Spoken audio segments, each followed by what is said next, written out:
kulamusizaako munaffe atulaba wano ku Wings Films TV. Gano ge mawulire gaffe agakwata ku Paluwood movies mu Uganda yonna okugakusomera nga yenza omuweerezaawo Ssesimba Tadeo Ronnie, Wings Films Director.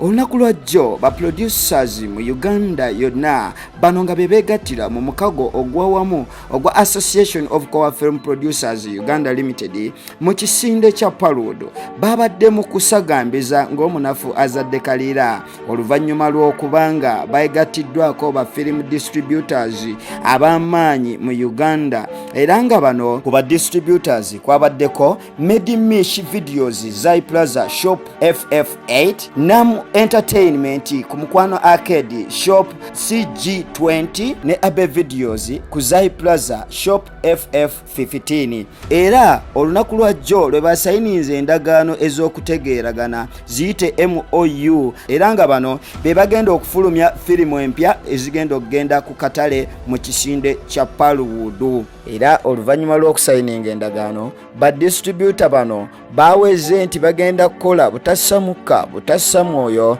okulaba nga firimu za Paluwood zituuka ku ntikko. Bo ba producers babadde basanyufu era ne babakuutira bakooye emivuyo egibadde mu distribution. Ago n'agaddako tugalinde mu kitundu kyaffe ekinaddako.